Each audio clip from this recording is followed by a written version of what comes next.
यह कहानी उस दौर की है जब पूरे इलाके पर बेचैनी छाई हुई थी। महीनों तक चले टकराव ने जमीन को थका दिया था। कोई साफ जीत नहीं, कोई साफ हार नहीं, बस लगातार खिंचती हुई लड़ाई। असली भरोसा कहीं नजर नहीं आता था। बातचीत के हर लफ्ज में शक छुपा था, हर मुस्कान के पीछे तलवार की धार चमक रही थी। ये वही पल था जब धैर्य अपनी आखिरी हद तक पहुंच चुका था। अब जो आगे होगा वह सिर्फ इरादों की टकराहट नहीं, बल्कि इतिहास की दिशा तय करने वाला कदम होगा। तो चलिए शुरू करते हैं। अलाबोई युद्ध में 10,000 सैनिकों को खोने के बाद लचित बोरफुकन बहुत गुस्से में थे और मिर्जा राम सिंह 7वें आसमान पर था। अगर आपने अलाबोई युद्ध का वीडियो नहीं देखा तो ये रही छोटी सी समरी। इस जंग में लचित बोरफुकन, जो अहोम सेना के सेनापति थे, की सेना को भारी नुकसान हुआ और करीब 10,000 सैनिक मारे गए। और मिर्जा राम सिंह, जो मुगल सेना का सेनापति था, इस मौके का पूरा फायदा उठाना चाहता था। मिर्जा राम सिंह इस फतह से बहुत खुश होकर दोबारा जोर देकर गुवाहाटी खाली करवाने की मांग करने लगा। उसने वादा किया कि किलाबंदी पर अहोमों ने जो खर्चा किया है उसके लिए 3 लाख रुपए अदा करेगा। मिर्जा राम सिंह ने यह प्रस्ताव इसलिए रखा क्योंकि वो समझ चुका था कि कई महीने तक जंग की हालत रहने के बावजूद अहोमों ने जरा सा भी इलाका नहीं छोड़ा। उल्टा वे हर मौके पर मुकाबला करते रहे। कोई जवाब न मिलने पर मिर्जा राम सिंह उलझन में था। हमला करे या पीछे हटे, कुछ समझ नहीं पा रहा था। उसे अलाबोई युद्ध में लचित बोरफुकन की सूझबूझ और चालाकी की काबिलियत बहुत पसंद आई थी। उसने असम के दूत कौपाटिया माधवचरण से अपने दुश्मन के बारे में पूछा कि कैसे वो इतने पावरफुल और अनडिफीटेड हैं। माधवचरण ने जवाब में बताया कि पूरब के इलाके में नारा नाम की एक रियासत थी, जो संधि के तहत अहोम राजा को हर साल घोड़े, कपड़े, हाथी और रुपयों का टैक्स देने के लिए बंधी हुई थी। लेकिन उसने ये शर्तें तोड़ दी। तब अहोम सम्राट ने लचित बोरफुकन को नारा के इस बागी शासक से जबरन टैक्स वसूलने भेजा। अहोम सेनापति ने नारा के इलाके को उजाड़ डाला और उसके अनमने राजा से टैक्स निकलवाया। यह सब सुनकर मिर्जा राम सिंह थोड़ा टेंशन में आ गया। माधवचरण, जो जन्म से ही प्रचारक स्वभाव के थे, ने आगे सुनने वालों के दिल में और दहशत बिठाई। उसने कहा कि पहाड़ी इलाकों के बहुत से सरदार डर के मारे लचित बोरफुकन की मुहिम में खुद ब खुद शामिल हो गए हैं। उनके साथ कुल 3 लाख सिपाही हैं और वे सही गलत की परवाह नहीं करते। उनके जंग में उतरने की इजाजत सीधे सम्राट ने दी है और ये लोग दुश्मन पर बेकाबू तरीके से टूट पड़ते हैं। उन्हें जनरल के आदेश का इंतजार भी नहीं होता। हमला अचानक और तेज होता है और उनके कदमों की चाल पहले से भांपी नहीं जा सकती। इसके बाद मिर्जा राम सिंह ने माधवचरण के जरिए एक और बार लचित बोरफुकन को फरमान भेजा और अपनी मांग फिर दोहराई कि गुवाहाटी खाली कर दी जाए। बोरफुकन ने उसे लाठिया हिल पर अपने कैंप में मौजूद वजीर के पास भेज दिया। फिर माधवचरण को दोबारा लचित बोरफुकन ने मिर्जा राम सिंह के पास जरूरी हिदायतों के साथ भेजा। जब अहोमों के फैसले के बारे में पूछा गया तो माधवचरण ने लचित बोरफुकन का जवाब मिर्जा राम सिंह को सुनाया। उन्होंने कहा कि वे तो सिर्फ अपने राजा के नौकर हैं। जो भी समझौता वे मुगल सेनापति से करेंगे वह उनके सम्राट की मंजूरी के बिना मान्य नहीं होगा। इसीलिए मिर्जा राम सिंह को चाहिए कि ऐसा समझौता मांगे जो सब पक्षों की तरफ से पुष्टि किया जाए और जिसे लगातार निभाया जाए। मिर्जा राम सिंह ने ऊपर ऊपर बोरफुकन की शर्त से सहमत होने का नाटक किया। इसके बाद अहोमों से कोई रियायत हासिल न कर पाने पर मिर्जा राम सिंह ने अहोम अफसरों को तोहफों और रिश्वत से फुसलाने की कोशिश की। उसने माधवचरण से गुप्त रूप से कहा कि वह उसके साथ कुछ पैसे भेज रहा है ताकि लचित बोरफुकन और राजखोवा अपने असर से गुवाहाटी खाली कराने में मदद करें, और कहा कि मुझसे जो कहा जाएगा मैं करने को तैयार हूं। असम दूत ने यह काम स्वीकार किया और रुपयों को ले लिया। साथ ही एक जवाहरात जड़ा हुआ हार भी लचित बोरफुकन के लिए तोहफे में भेजा गया, इस शर्त के साथ कि अगर जंग हो तो वह उसे जंग के मैदान में पहने। इसके बाद मिर्जा राम सिंह ने माधवचरण के साथ अपना खास दूत पंडित राय भी रवाना किया, जिसकी पहचान एक चालाक और अनुभवी सियासी कूटनीतिज्ञ के तौर पर थी। पंडित राय ने अपनी पूरी चालाकी और संसाधनों का इस्तेमाल करके लचित बोरफुकन को गुवाहाटी छोड़ने पर राजी करने की कोशिश की, लेकिन लचित बोरफुकन अपनी पहले वाली मजबूत पोजीशन पर अडिग रहे। उन्होंने जवाब दिया कि अगर वे अपने स्तर पर कोई समझौता कर भी लें तो मुमकिन है कि उनके अपने मालिक उसे मानने से इनकार कर दें। इस असफलता के बाद फिर माधवचरण को पंडित राय के साथ दोबारा मुगल कैंप भेजा गया। अब मिर्जा राम सिंह बेहद बेताब हो गया कि हर हाल में कोई नतीजा निकाला जाए।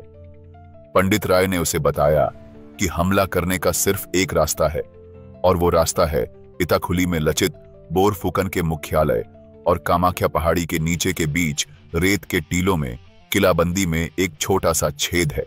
इस रेत के हिस्से को अंधारूबाली कहा जाता है। कामाख्या पहाड़ी के नीचे नावों के उतरने की जगह अमरझुरी घाट थी। ये सुनने के बाद मिर्जा राम सिंह ने योजना बनाई कि अंधारूबाली की किलाबंदी में बने छेद से अपनी घुड़सवार टुकड़ी के साथ गुवाहाटी में दाखिल होगा। इसके लिए वह अपने सिपाहियों और घोड़ों को नावों से नदी पार कराएगा। ठीक उसी समय जब जंग इस नाजुक मोड़ पर पहुंच रही थी, तभी असम के राजा चक्रध्वज सिंह का अप्रैल 1670 में देहांत हो गया। उनकी गहरी आत्मसम्मान की भावना और देशभक्ति ही असल में वजह बनी कि असम को उसकी खोई हुई इज्जत और शान वापस मिली। उनकी शख्सियत ने सेनापतियों और सिपाहियों के दिलों में हिम्मत और पक्का इरादा भर दिया था। चक्रध्वज सिंह के बाद उनके भाई उदयादित्य सिंह गद्दी पर बैठे। नए राजा सामान्य तौर पर जंग को संभालने में सक्षम थे, लेकिन उनमें अपने भाई जैसी दबंग और प्रेरणादायक ताकत नहीं थी। उदयादित्य सिंह के राजगद्दी संभालने के बाद भी असमिया फौज के कैंप में लगातार जंग खींचने को लेकर बड़बड़ाहट सुनाई देने लगी। मिर्जा राम सिंह ये मौका देखकर अब पहले से कहीं ज्यादा जिद के साथ अपनी मांगें दोहराने लगा।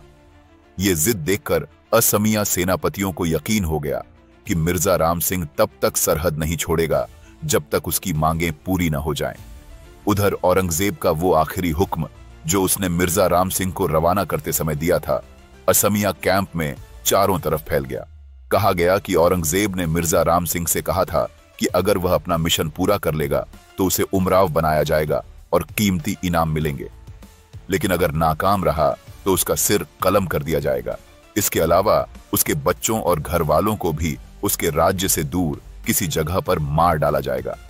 ये बातें सुनकर असमिया सेनापतियों ने सुलह की कोशिशों को आगे बढ़ाना शुरू कर दिया और रिश्ते कुछ नरम पड़ने लगे।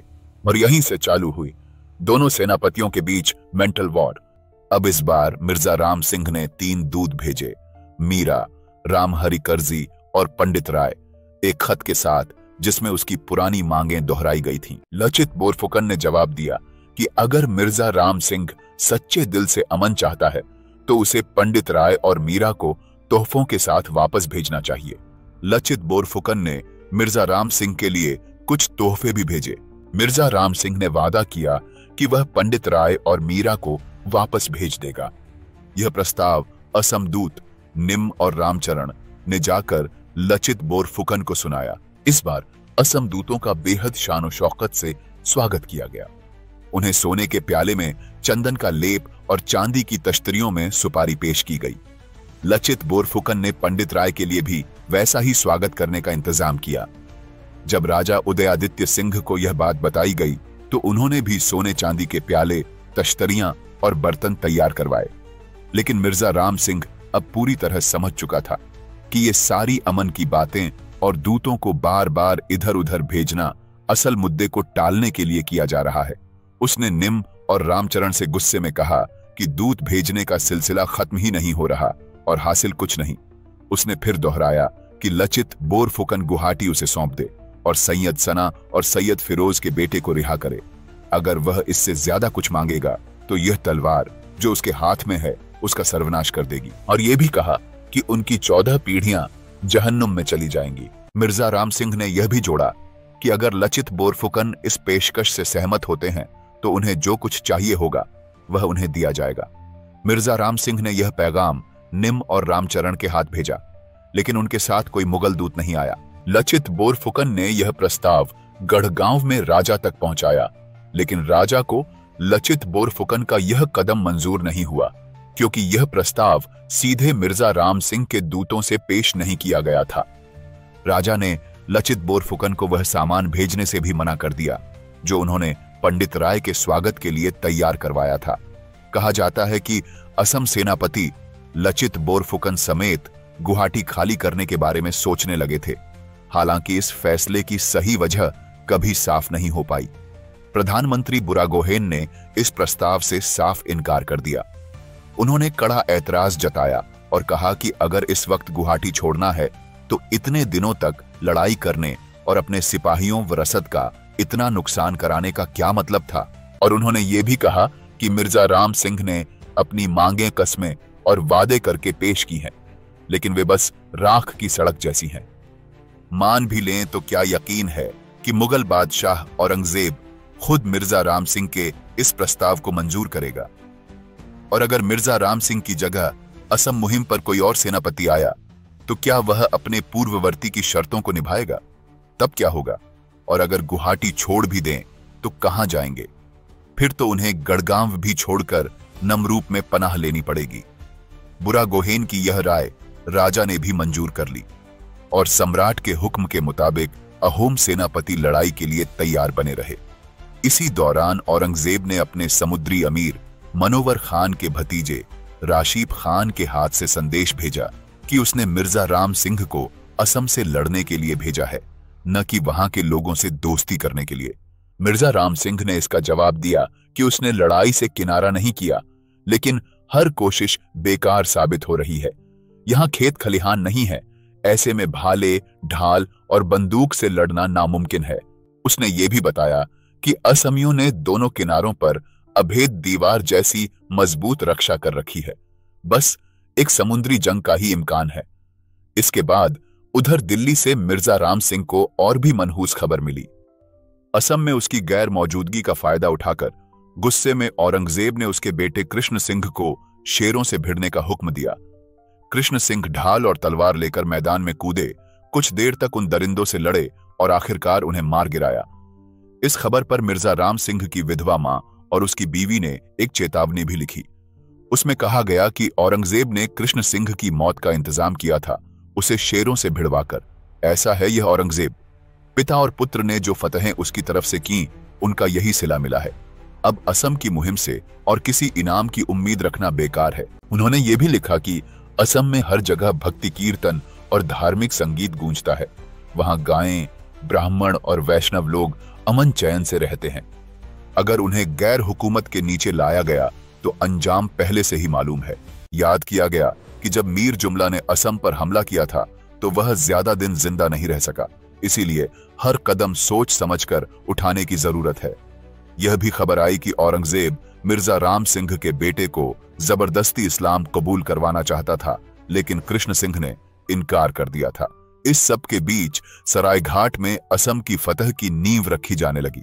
मिर्जा राम सिंह अब समझ चुका था कि अमन की बातचीत बेकार और नाकाम रही है। उसने तय किया कि अब समस्या सिर्फ जंग से ही हल होगी। अंधारुबाली की किलाबंदी में मौजूद दरार और लचित बोरफुकन की बीमारी ने उसे फौरन कार्रवाई के लिए उकसाया। मुगल फौज के 5 सरदार, जिनमें 2 फिरंगी भी थे, नावों से तोपें दागने और तीर चलाने लगे। उसी वक्त असम बेड़ा ने पलटकर वार किया। मुगल सवार अपनी नावों को अंधारुबाली की तरफ ले गए, लेकिन इस बीच किलाबंदी का छेद भर दिया गया था। नतीजा यह हुआ कि मुगल नावें उत्तर तट पर झुरिया तक पहुंच गईं। असम बेड़ा मुगल बेड़े का पीछा करते हुए अश्वक्रांत तक आ पहुंचा। लचित बोरफुकन उस वक्त बहुत बीमार थे। उनकी सीधी अगुवाई न होने से अहोमों को जीत की कोई बड़ी उम्मीद नहीं थी। कई सिपाही तो नावों में सामान लादकर पीछे हटने को तैयार बैठे थे। अश्वक्रांत में तैनात मेरी संदीकय परिवार के एक अफसर ने लचित बोरफुकन से मदद मांगी, क्योंकि उसके सिपाही कतार छोड़कर भाग रहे थे। लचित बोरफुकन ने जवाब भेजा कि सिपाहियों से कह दो कि वे इसी मिट्टी पर ही मरेंगे और अपने मोर्चे को कभी नहीं छोड़ेंगे। तभी सिंदूरी घोपा किले से नारा हजारिका नाम के एक अफसर अश्वक्रांत पहुंचे। उसने पीछे हटते सिपाहियों के सामने घुटनों के बल बैठकर चिल्लाकर कहा कि वे तभी भागें अगर सचमुच इस सोने की थाली पर जहर डालना चाहते हैं। ये देखते हुए लचित बोरफुकन ने फौरन नारा हजारिका को 2000 सिपाहियों की फौज सौंप दी। भागने का जुनून इतना बढ़ गया था कि खुद प्रधानमंत्री और लचित बोरफुकन की नावों में भी सामान लादकर वापसी की तैयारी हो चुकी थी। यहां तक कि लचित बोरफुकन की नावें तो लतासिल तक ऊपर खींची जा चुकी थीं। वे बीमार हालत में अपने तीर धनुष के गोदाम से पूरे हालात देख रहे थे। उन्होंने झुरिया से बढ़ते मुगल बेड़े को अश्वक्रांत की तरफ बढ़ते हुए देखा। टकराव तय था और पीछे हटती अहोम फौज के पूरी तरह मिट जाने का खतरा सामने था, लेकिन लचित बोरफुकन इतने कमजोर थे कि हिल भी नहीं पा रहे थे। उन्होंने अपने सिपाहियों को हुक्म दिया कि उन्हें बिस्तर समेत गेट हाउस तक पहुंचा दिया जाए ताकि वे दुश्मन की नावों की हलचल साफ देख सकें। 4 भुइयां पोवालियों ने चारों ओर से खाट उठाई और उनको गेट हाउस तक ले गए। अब एक पल भी गंवाने का नहीं था। इसके बाद लचित बोरफुकन ने दुश्मन पर धावा बोलने का इरादा किया, लेकिन ज्योतिषाचार्य अच्युतानंदा डोलोई ने उन्हें रोक दिया। कहा गया कि यह समय लड़ाई शुरू करने के लिए अशुभ है। यह सुनकर लचित बोरफुकन परेशान हो गए और यह लचित बोरफुकन की जिंदगी का सबसे नाजुक लम्हा था, क्योंकि एक तरफ उनकी फौज तबाही के कगार पर थी और देश की आजादी हमेशा के लिए खतरे में थी। दूसरी तरफ शास्त्रों की चेतावनी थी कि इस वक्त शुरू की गई लड़ाई नाकाम होगी। खुद लचित बोरफुकन ने पहले यह आदेश जारी कर रखा था कि उनके तोप से इशारा आने से पहले कोई बंदूक न चलाई जाए और न ही तीर चलाया जाए। ज्योतिषियों की बात टालना भी नहीं बन रहा था, क्योंकि उस समय दरबार में ज्योतिषियों, चाहे ब्राह्मण हो या अहोम, की राय बहुत कदर रखी जाती थी। हर बड़े सेनापति और हाकिम के पास ज्योतिष रहते थे और एक के बाद एक सम्राटों ने यह हुक्म जारी किया था कि किसी भी जंग या हमले से पहले ज्योतिष से सलाह लेना जरूरी है। लचित बोरफुकन, जो देश के सबसे ऊंचे अफसरों में से थे और कानून व रिवाजों से वाकिफ थे, वे भी ज्योतिष की राय को सीधे नजरअंदाज नहीं कर सकते थे। लेकिन बीमारी और दर्द से टूटते हुए लचित बोरफुकन चीख पड़े कि वे ज्योतिषी का सिर उड़ा देंगे और सम्राट के हुक्म का भी इंतजार नहीं करेंगे। अच्युतानंदा डोलोई अपने हिसाब किताब पर पूरा भरोसा रखते थे। उन्होंने खामोशी से कहा कि जैसा आप सही समझें वैसा ही करें। लचित बोरफुकन की शान यही थी कि उन्होंने एक पल के लिए भी शक नहीं किया कि ज्योतिषी दुश्मन से मिला हो सकता है, लेकिन उन्होंने सिर झुकाकर ज्योतिषी की चेतावनी मान ली। इस बीच हर पल जंग की खबरें लचित बोरफुकन तक पहुंच रही थीं। अब वे और सब्र न कर सके। मुगल अमरजुरी तक पहुंच चुके थे। कुछ ही पलों बाद डोलोई ने ऐलान किया कि यह समय हमला करने के लिए शुभ है और इसी घड़ी भगवान रामचंद्र ने रावण पर चढ़ाई की थी। ये सुनने के बाद लचित बोरफुकन को अब इंतजार नहीं रहा। खारांगी के नदाई का सहारा लेकर वे गेट हाउस की सीढ़ियों से नीचे उतरे और अपनी नाव पर सवार हुए। उनके साथ 5 और जंगी जहाज थे। पीछे हटते असम सिपाहियों को देखकर नाव खेने वाले नाविक लचित बोरफुकन की नाव को नदी में ऊपर की ओर खींचने लगे और जंग का मैदान पीछे छूटने लगा तो वे गुस्से में भर गए। उन्होंने कहा कि सम्राट ने उन्हें यहाँ की फौज का सरदार बनाया है और दुश्मन से लड़ने के लिए राशन और सामान दिया है। अब क्या वे लड़ाई छोड़कर अपनी बीवियों और बच्चों की गोद में लौट जाएंगे? इन गुलाम नाविकों की हिम्मत कैसे हुई कि उनके हुक्म के बिना नाव ऊपर खींचे? गुस्से में आकर लचित बोरफुकन ने अपनी तलवार की कुंद धार से 4 नाविकों को पीटा और उन्हें पानी में फेंक दिया। हालांकि साथियों की मिन्नत करने पर उन्हें बचाने की इजाजत दे दी। उनकी इस सख्ती ने पूरी फौज में सनसनी और दहशत फैला दी। खबर फैल गई कि लचित बोरफुकन अपने सिपाहियों की भागती भीड़ देखकर आपे से बाहर हो गए हैं और अपने ही आदमियों को मार मार कर पानी में फेंक रहे हैं। यह अफवाह आग की तरह फैली और सिपाहियों में अचानक हिम्मत और जज्बा लौट आया। इसके बाद लचित बोरफुकन ने पूरी ताकत से घोषणा की कि अगर मुगल उन्हें जिंदा पकड़ लें और उनकी सेना अमन से अपने घर लौट जाए तो उन्हें कोई गम नहीं होगा। फिर उन्होंने तोपों से गोलियां चलवाईं और 7 नावों के साथ दुश्मन की तरफ टूट पड़े। दोनों किनारों पर तैनात असम बेड़े ने जब देखा कि लचित बोरफुकन सीधा दुश्मन पर धावा बोल रहे हैं तो उनकी नावें भी लचित बोरफुकन की नावों के साथ मिल गईं। अहोम सिपाहियों ने किनारों से और नावों से एक साथ गोलियां और तीर बरसाए। इसी वक्त राशिद खान, जो अंधारुबाली की दरार से गुवाहाटी में दाखिल होने की उम्मीद से इत्मीनान से अपनी नाव पर हुक्का पी रहा था और पीठ असम की तरफ किए बैठा था, एक गोली से मारा गया। असम जंगी नावें सीधा मुगल बेड़े के बीचों बीच घुस गईं और इसके बाद दोनों फौजों के बीच भयानक जंग छिड़ गई। कामाख्या, इताखुली और अश्वक्रांत के बीच का पूरा ब्रह्मपुत्र नदी का हिस्सा नावों और डूबने से बचते सिपाहियों से भर गया। अहोमों ने नदी की पूरी चौड़ाई पर नावों को जोड़ जोड़कर एक अस्थायी पुल बना लिया। मुगल इस तेज और उग्र हमले को झेल नहीं पाए। असम अपनी जिंदगी और आजादी के लिए लड़ रहे थे, जबकि मुगल सिर्फ शान और जमीन के लालच में। नतीजा यह हुआ कि मुगलों को भारी नुकसान हुआ।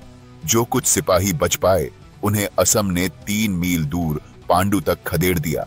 लचित बोरफुकन पीछा करना चाहते थे, लेकिन अच्युतानंदा डोलोई ने उन्हें रोक दिया। जंग का अंत हो गया और यह असम की शानदार निर्णायक फतह थी। जंग के खत्म होते ही मिर्जा राम सिंह ने अपने बहादुर दुश्मनों की जमकर तारीफ की। उसने माना कि हर असम सिपाही नाव चलाने में, तीर चलाने में, खाई खोदने में और तोप बंदूक चलाने में माहिर है। हिंदुस्तान के किसी और हिस्से में उसने इतनी बहुमुखी काबिलियत नहीं देखी। फिर यह भी जोड़ा कि जो कोई असम से लड़ने आए उसे झाड़ू लेकर भंगी के हाथ से उसके गाल पर तमाचा लगवाना चाहिए।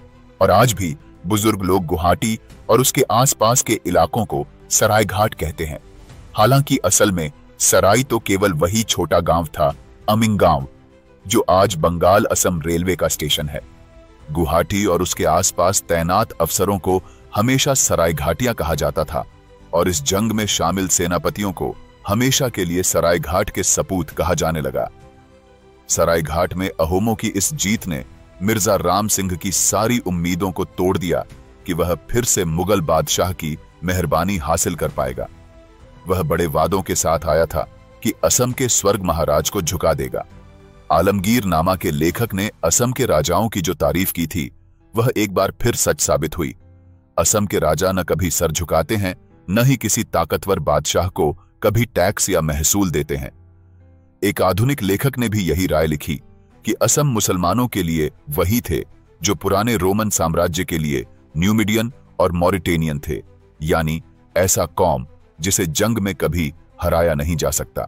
इसके बाद अहोम फौज पूरी तरह चौकस रही, यह सोचकर कि कहीं मिर्जा राम सिंह की वापसी महज एक चाल तो नहीं। उधर मुगल पूरी रात जंग के बाद बस दावत उड़ाते रहे। अहोम जासूसों को शक हुआ कि मिर्जा राम सिंह अगली सुबह फिर से गुवाहाटी पर हमला कर सकता है। यह खबर तुरंत लचित बोरफुकन को दी गई।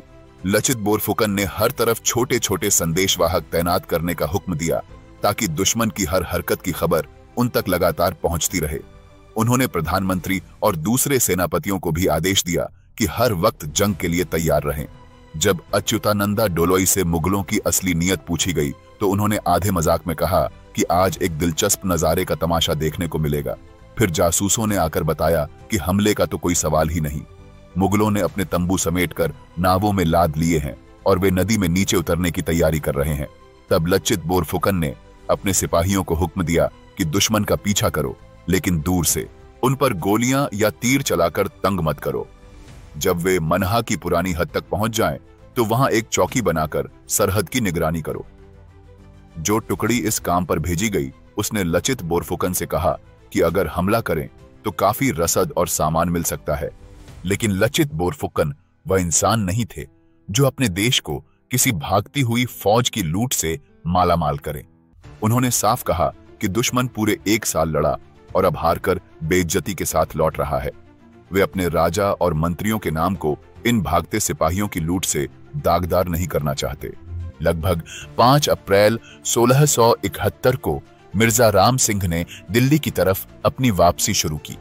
असम छोड़ने से पहले उसने कहा कि लचित बोरफुकन कोई मामूली बहादुर नहीं, उनकी किलेबंदियां बेहद जटिल और मजबूत हैं। इसी वजह से उसे हमला करने का कोई रास्ता नहीं मिला। फतह की खबर गढ़गांव में राजा उदयादित्य को तुरंत भेजी गई, लेकिन इस महान फतह की खुशी ज्यादा देर टिक न सकी। सराय घाट की जंग के कुछ ही समय बाद जनरल लचित बोरफुकन का देहांत हो गया। वे तेज बुखार से जूझते हुए भी मुगलों पर हमला करने निकले थे। उनका जिस्म इतनी बड़ी जिम्मेदारी उठाने लायक नहीं रहा था, मगर उनकी अदम्य रूह ने उन्हें लड़ने पर मजबूर किया। अगर उस वक्त उनका समय पर हस्तक्षेप न होता तो असम सिपाहियों का गिरता हुआ हौसला एक शर्मनाक हार खरीद लेता। सराय घाट का सच उस सवाल का जवाब था कि कौन अपने देश का सच्चा बेटा है और कौन विदेशी आक्रांता का नौकर। मिर्जा राम सिंह का नाम आज भी इसीलिए बदनामी के साथ लिया जाता है कि उसने औरंगजेब जैसे बाहरी और निर्दयी बादशाह का साथ दिया। मिर्जा राम सिंह उसी का नौकर बना, अपने ही भाइयों पर चढ़ाया, अपने ही देश की नदियों में विदेशी झंडा गाड़ना चाहता था। यह उसकी सबसे बड़ी हार थी कि तलवार उठाने के बावजूद वो कभी अपने लोगों की आंखों में इज्जत नहीं पा सका। इसके ठीक उलट लचित बोरफुकन की शख्सियत थी, बीमारी से टूटा शरीर, लेकिन जज्बा इतना मजबूत कि पूरा साम्राज्य भी उसे झुका न सका।